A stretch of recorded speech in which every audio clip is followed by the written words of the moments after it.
Corscant is one of the most iconic planets of Star Wars. It's an entire planet covered in city that's kilometers deep. And it's been that way for thousands of years. So it's got a lot of history, and it has a massive amount of infrastructure, and just millions and millions of people live here and go about their daily lives. When we think about Corscant, we think about it as metropolis, like the ultimate city. Any big city, one of the things that's most exciting about it is the massive amount of variety, both in terms of the people who live there, in terms of the environments, the neighborhoods, in terms of all the different things you can see and do in a city. So it was really important to us in developing Corscant. Like, this isn't just a city, it's a city world. And that's why we had to create just a massiveness and a depth and a vastness that you would almost get there and be astounded and feel small the first time you walked into Corscant. In designing Star Wars worlds, you always start with something true to life. And you change it just a bit. Now, the difference between Coruscant is, like, you're not changing it just a bit. You're changing it a lot. You're going the distance both directions. Whereas you might have, 50 stories on a building. What would that building look like if it was 1,000 stories? What would the Senate look like 3,000 years prior to the prequels? So there is a little bit of pulling elements from the movies, a little bit of pulling elements from the artistic ideas that some of the other artists have had. But then taking those elements and marrying them into stuff that exists in real life and stuff that has been already established in the KOTOR franchise. Some of the first major differences with Coruscant over any other planet, the obvious ones are there's absolutely no terrain on this planet. Zero. That in itself brings up a lot of interesting dilemmas. We have to think of how to build a planet with no terrain. Building a planet from the ground up is a major issue. The main building block is terrain. How do we build it without that? What we did is basically go through iteration after iteration after iteration just to build the space. The scale of Corscant is massive. A lot of games have cities and a lot of games have huge areas, but no game has done this combination of the two, a huge city area, like to the degree that we have.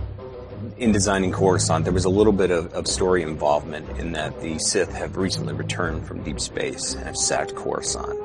And there are pockets of the city that are still in distress, that are still broken and in shambles, which really, really lends itself to the story of our game and how much turmoil the galaxy is actually in. The stories that take place on Corscant really introduce the players to the greater galaxy. They introduce the player to the role of the Jedi in the greater galaxy, the role of the Republic in the greater galaxy, the state of the Republic in the greater galaxy. And you're going to get caught up in stories that deal with Republic politics and, backstabbing and maneuvering within the Senate Tower. You might be at the top of the planet where it's seeing the skyline, it's very pretty, you see sunset. As you travel further below the city, you might go down to the first level down, and it's a little bit dirtier. There's going to be a little bit more everyday travel. The next step might be to where you're ending up in a mob-ruled area where potentially this planet at one point was bombed. We all know that. Further down, there's going to be complete gang warfare. What we wanted to do was add a little bit of the Coruscant that you hadn't seen yet. What powers these huge buildings, these buildings that stretch, kilometers into the sky? Where's the electrical system? Where's the plumbing? Where's the sewages? The sewage systems. Those kinds of things you've never seen.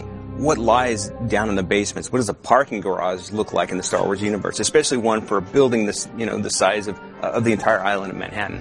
So it was taking those ideas, taking those worldly sort of ideas of New York and turning them on their ear, really going the distance, dropping it way down, building it up way high, and making certain that we're giving the player a chance to see things that they've never seen in Coruscant before.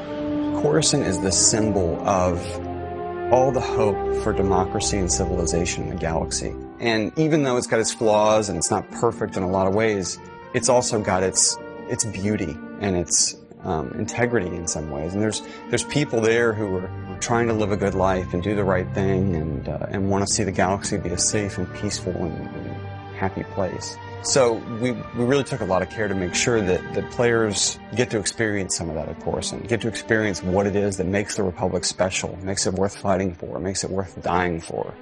One of the great things about Corscant is that there's something for everybody. The socializers can hang out in the spaceport in the Galactic Senate and meet people as they come and go. The explorers have all the different variety of areas. They can go down into the depths of the works, or they go into the criminal-laden Black Sun district. But my favorite area of Corscant is probably the Senate district, just because it's so impressive and it has that sense of potential. You know, because you're up there and you can see for miles and miles, and you just know that there's going to be so much out there to explore and find.